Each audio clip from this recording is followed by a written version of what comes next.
Top quality और consistent performance के लिए सिर्फ सिल्वर पंप नाम याद रखना। ಮುಸ್ಲಿಂ ಮುಖಂಡರು ಮಿಸ್ಗೈಡ್ ಆಯ್ತಾ? ನಾನು ಮಿಸ್ಗೈಡು ಗೈಡು ಇದ್ರಲ್ಲಿ ಅವರು ಯಾಕಂದ್ರೆ ಅವ್ರು ಏನ್ ಹೇಳಿದ್ರು ಸರ್, ಎಂ ಪಿ ಪಾಟೀಲ್ ನಾ ಮುಂಚೆ ಹೇಳಿದ್ದೆ ಅಂತ ಅವ್ರು ಹೇಳಿದ್ರು. ಅದು ನೋಡಿ, ಅದು ಯಾರು ನನಗೆ ಹೇಳಿದ್ರು ಅವ್ರಿಗೆ ಹೋಗ್ತಾವ ಕೇಳಿದ್ರೆ ಅವ್ರು ಅದ್ರ ಸ್ಪಷ್ಟೀಕರಣ ಕೊಡಬಹುದು. ಬೆಳಗಾವಿಯಲ್ಲಿ ಸಿಎಂ ಮತ್ತು ನೋಡಿ, ನನಗೂ ಇತ್ತಲ್ರಿ, ನಮಗೂ ಇತ್ತಲ್ಲ, ನಮಗೂ ಹೋಗ್ಬೇಕಾಗಿತ್ತು. ನನ್ನ ಕ್ಷೇತ್ರ ಜನನೂ ಹೋಗಿದ್ರು, ಎಲ್ಲ ಶಾಸಕರು ಹೋಗ್ಬೇಕಾಗಿತ್ತು. ಮತ್ತೆ ಹಂಗಾದ್ರೆ ಕಟ್ಟದೊಂಡ ಯಾಕೆ ಹೋಗ್ಲಿಲ್ಲ? ಅಶೋಕ್ ಮನಗುಳಿ ಯಾಕೆ ಹೋಗ್ಲಿಲ್ಲ? ಯಶವಂತ ರೇಗೌಡರು ಯಾಕೆ ಹೋಗ್ಲಿಲ್ಲ? ಇದು ಒಂದು ಸಹಜ ಪ್ರಕ್ರಿಯೆ. ಇದರಲ್ಲಿ ಏನೋ ಅದನ್ನ ಅಷ್ಟು ದೊಡ್ಡದು ಮಾಡಿ ಇಷ್ಟೆಲ್ಲ ಪ್ರತಿಕ್ರಿಯೆ ಕೊಡೋದು ನನಗೆ ಸಾಧ್ಯನೂ ಇಲ್ಲ. ಅದು ಸಣ್ಣತನ ಅದಷ್ಟೇ. ಓಕೆ ಸರ್, ಈಗ ಯುದ್ಧ ಘೋಷಣೆ ಆಗಬೇಕಂತ ಸೈರನ್ಗಳನ್ನ ಮೊಳಗಿಸಿ ತರಬೇತಿ ಕೊಡ್ಲಿಕ್ಕೆ ಈಗ ಕೇಂದ್ರ ಸೂಚನೆ ಕೊಡಿ ಸರ್ ರಾಜ್ಯ ಸರ್ಕಾರಗಳಿಗೆ. ನೋಡಿ, ಯಾವಾಗ ಪಾಕಿಸ್ತಾನದವರು ಇಂಥ ಕುಹಕ ಶಕ್ತಿಗಳಿಗೆ ಸ್ಫೂರ್ತಿ ಕೊಡ್ತಾರೆ ಅವಾಗ ನಾವು ಅವರಿಗೆ ಉತ್ತರ ಕೊಡಲೇಬೇಕು.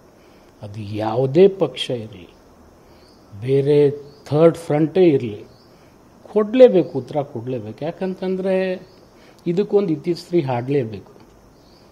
ಈ ಒಂದು ಒಳ್ಳೆ ಟೈಮ್ ಬಂದಿದೆ. ಉತ್ತರ ಕೊಟ್ಟರೆ ಕೇಂದ್ರ ಸರ್ಕಾರದ ಜೊತೆ ಇಡೀ ದೇಶದ ಜನ ಇರ್ತಾರೆ. ಪಕ್ಷಗಳು ಬಿಟ್ಬಿಡಿ, ಪಕ್ಷಗಳು ಇರ್ತವೆ, ಇವತ್ತು ನಾಳೆ ಇರೋದಿಲ್ಲ. ಆದರೆ ಎಲ್ಲ ಜನರ ಆಸೆ ಇದೆ ಇಂಥವ್ರು ಒಂದು ತಕ್ಕ ಉತ್ತರ ಕೊಡಬೇಕಂತೇಳಿ. ಮತ್ತು ಇಸ್ರೇಲ್ದಲ್ಲಿ ಆಗಲಿಲ್ವಾ? ಅದು ನೋಡೋಣ, ಅದು ಆಗಬೇಕಂತ ನಾನು ನಿರೀಕ್ಷೆ ಮಾಡೋದಿಲ್ಲ. ಬಟ್ ಇಂಥ ಜನರಿಗೆ ಒಂದು ಉತ್ತರ ಕೊಡಬೇಕಾದಂಥ ಅವಕಾಶ ಭಾರತಕ್ಕೆ ಬಂದಿದೆ, ಕೊಟ್ಟರೆ ಒಳ್ಳೇದು. ಸರ್, ಕೆಲ ರಾಜಕಾರಣಿಗಳು ರಫೇಲ್ಗೆ ಕಟ್ಟಿದ ನಿಂಬಿಕೆ ಉಪಯೋಗಿಸ್ತೀನಿ ಅದನ್ನು ಶೋ ಮಾಡಿ ಅದನ್ನ ಪಾಕಿಸ್ತಾನದ ನಾನು ಆವೆಲ್ಲ ಕಾಮೆಂಟ್ ನಾನು ಮಾಡೋದಿಲ್ಲ. ಒಂದು ಸಣ್ಣ ಮಿಸ್ಗೈಡ್ ಮಾಡಿದ್ರು, ಮುಸ್ಲಿಂ ಮುಖಂಡರು ಮಿಸ್ಗೈಡ್ ಆಯ್ತಾ?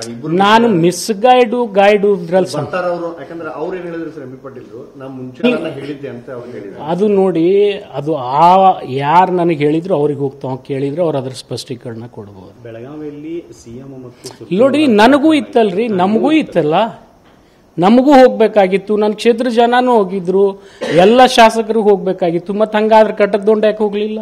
ಅಶೋಕ್ ಮನಗುಳಿ ಯಾಕೆ ಹೋಗ್ಲಿಲ್ಲ? ಯಶವಂತ ರೇಗೌಡರು ಯಾಕೆ ಹೋಗ್ಲಿಲ್ಲ? ಇದು ಒಂದು ಸಹಜ ಪ್ರಕ್ರಿಯೆ. ಇದರಲ್ಲಿ ಏನೋ ಅದನ್ನ ಅಷ್ಟು ದೊಡ್ಡದು ಮಾಡಿ ಇಷ್ಟೆಲ್ಲ ಪ್ರತಿಕ್ರಿಯೆ ಕೊಡೋದು ನನಗೆ ಸಾಧ್ಯನೂ ಇಲ್ಲ. ಅದು ಸಣ್ಣತನ ಅದಷ್ಟೇ. ಓಕೆ ಸರ್, ಈಗ ಯುದ್ಧ ಘೋಷಣೆ ಆಗಬೇಕಂತ ಸೈರನ್ಗಳನ್ನ ಮೊಳಗಿಸಿ ತರಬೇತಿ ಕೊಡ್ಲಿಕ್ಕೆ ಈಗ ಕೇಂದ್ರ ಸೂಚನೆ ಕೊಡಿ ಸರ್ ರಾಜ್ಯ ಸರ್ಕಾರಗಳಿಗೆ. ನೋಡಿ, ಯಾವಾಗ ಪಾಕಿಸ್ತಾನದವರು ಇಂಥ ಕುಹಕ ಶಕ್ತಿಗಳಿಗೆ ಸ್ಫೂರ್ತಿ ಕೊಡ್ತಾರೆ ಅವಾಗ ನಾವು ಅವರಿಗೆ ಉತ್ತರ ಕೊಡಲೇಬೇಕು.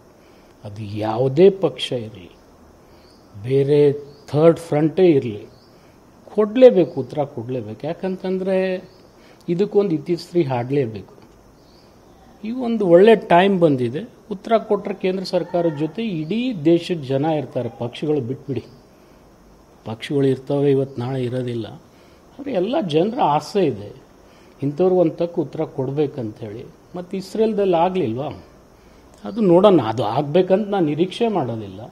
ಬಟ್ ಇಂಥ ಜನರಿಗೆ ಒಂದು ಉತ್ತರ ಕೊಡಬೇಕಾದಂಥ ಅವಕಾಶ ಭಾರತಕ್ಕೆ ಬಂದಿದೆ, ಕೊಟ್ಟರೆ ಒಳ್ಳೇದು. ಸರ್, ಕೆಲ ರಾಜಕಾರಣಿಗಳು ರಫೇಲ್ಗೆ ಕಟ್ಟಿದ ನಿಂಬಿಕೆ ಉಪಯೋಗಿಸ್ತೀನಿ ಅದನ್ನು ಶೋ ಮಾಡಿ ಅದನ್ನ ಪಾಕಿಸ್ತಾನದ ನಾನು ಆವೆಲ್ಲ ಕಾಮೆಂಟ್ ನಾನು ಮಾಡೋದಿಲ್ಲ. ಒಂದು ಸಣ್ಣ